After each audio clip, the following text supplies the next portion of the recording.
This refrigerator drawing of a character Arlo, along with all the other leaders, they are going to be changing their lineups here for Fashion Week 2025 in Pokemon Go. So here we are, ladies and gentlemen, going up against Arlo with his new Alolan Grimer in the first spot. And so this lineup, essentially, you could say I'm making this video a little bit harder than it needs to be, of course, for this fight. We do that all the time. It's just to illustrate, basically, if you are a beginner or maybe you're struggling, just don't have kind of a lot of Pokemon options and whatnot. I try to pick Pokemon that are below 1500 CP, but also ones that have been widely available, maybe through events, recent events, or just like been in the game for a really long time, etc, etc. A lot of accessibility, right? So Galarian Stunfisk, this is just a beast that you kind of want for a lot of Team Go Rocket things. For Giovanni, it's like it's applicable for almost half or 70% of like all the lineups and stuff. You can use it in some way, right? So usually Mud Shot, that's the fast attack that you need. I've never needed another one. And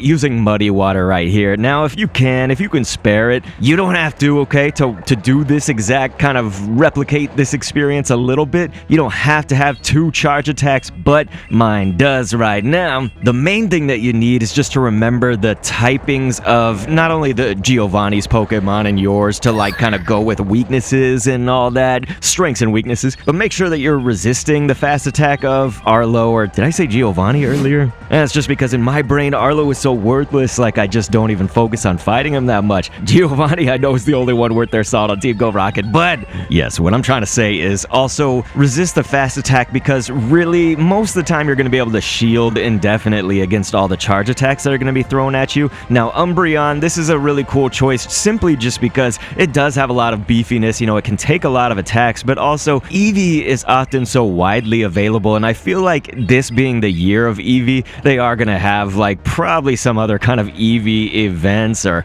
maybe Eevee spawnage in Pokemon Go all year. Who knows kind of what the ultimate thing will be for that, but Pokemon as a company, the Pokemon Company, they have declared 2025 the year of Eevee. And so Umbreon, aside from what we've said already, does have the super effectiveness, you know, the type resistances and the strengths and stuff. So Dark Pulse a few times here on this Slowbro. It's like, yeah, you could go with a grass or an electric, you know, some kind of other super effectiveness, but again, we're looking to resist, right? And so this Slowbro right here is using confusion against us, and so Umbreon resists that. Now, if it was, say, using Water Gun, you know, as its fast attack for that Slowbro, yeah, you could go with the grass type and stuff and resist that while dealing super effective. So you get it, right? Anyway, almost always on my games, whenever I fight Arlo, I'm always getting Scizor in this last spot, and so I went with Marowak, but really, any fire Pokemon that you've got, you can... Oh, I forgot I had no shields left. Oops. Yeah, so let's just work through this. It'll make it harder, right?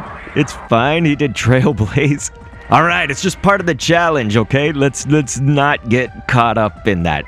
What I was saying was that really any of your fire-type Pokemon, what that more so means is dealing fire damage, right? Now, fire would also help us resist the bug-type attacks and stuff like that, so it has a few other things that can help us, but Scizor is bug and steel, meaning both of those take super effective damage from fire-type attacks, so you'd be dealing that doubly super effective, like 256% instead of 160 or whatever the normal super effective percentage is. And would you look at that, the little emo rat Arlo is going down. And to be honest, you guys, I'm sure you want to just click an end screen on screen and find either the leader that you're actually struggling with or see how to defeat Giovanni. So please click that, and thanks for viewing.